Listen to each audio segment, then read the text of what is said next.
on reste chez Matagot avec les maîtres des cimes. Donc nouveau microgame multi, celui-ci, à partir de 8 ans pour 2 à 4 joueurs et 15 minutes de partie environ. C'est un jeu de Scott Allen. Voilà. Et illustré par Anastasia Kmelexva. Je suis désolée, hein, mais vraiment là, ma bouche n'est pas faite pour ce genre de mots.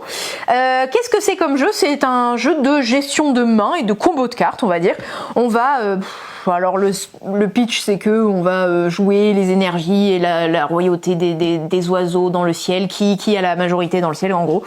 On va avoir les hiboux, les faucons, les corbeaux et les aigles. Voilà, c'est différentes cartes, différentes couleurs, hein, sont assez reconnaissables. On va avoir 4 espaces de jeu. On a notre main qui est appelée le ciel. On a les forêts qui vont se mettre ici. Et on a ici la pioche, je crois que ça s'appelle juste la pioche, et là on va avoir la défausse. Ok.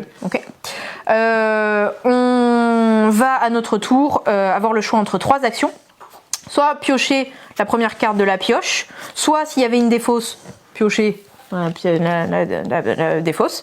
Si je fais cette action là, après je dois défausser une des cartes de ma main pour la placer dans une des 2 forêts, à gauche ou à droite. Quand je la place, je dois la placer format paysage. Donc je peux bien évidemment remettre celle que je viens de piocher, mais je vais d'abord regarder les différentes infos sur mes cartes. Ici, c'est des valeurs qu'on va avoir sur les cartes. C'est les valeurs qui existent pour ces types d'animaux. Les valeurs vont être une des manières de scorer. Ces valeurs vont servir par exemple... marquer 8 points en fin de partie si vous avez une suite de 5 cartes. Donc 4, 5, 6, 7 par exemple. Et donc là, on va compter les chiffres ici. On s'en fiche que ce soit différentes couleurs. Il faut que ce soit le même chiffre. Enfin, les chiffres en fait. Ça, sinon, c'est son type d'oiseau, parce que des fois, ça peut scorer là-dessus. Et après, vous avez des petits symboles qui se scorent que 1 ou 2 fois, voilà, en fonction du symbole qu'il y a en haut. Donc du coup, je vais décider de mettre celle-ci dans la forêt, et j'ai toujours que 3 cartes en main. C'est au prochain joueur de jouer, il pioche, hop, et il va mettre là, etc., etc. On joue jusqu'à ce qu'il y ait 3 cartes dans les 2 forêts, parce que c'est le max.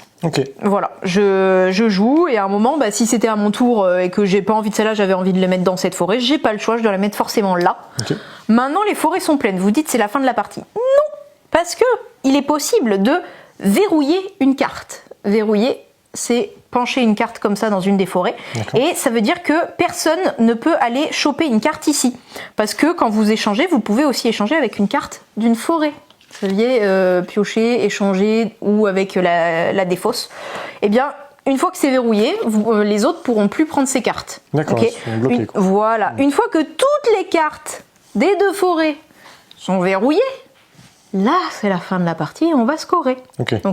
On va scorer avec nos 3 cartes en main, et on choisit une des 2 forêts qu'on va utiliser pour tout, que ce soit leur chiffre, leur couleur, leur type, etc. Sauf leur capacité de scoring. En gros, vous prenez vos capacités de scoring avec les critères de une des 2 forêts que vous choisissez.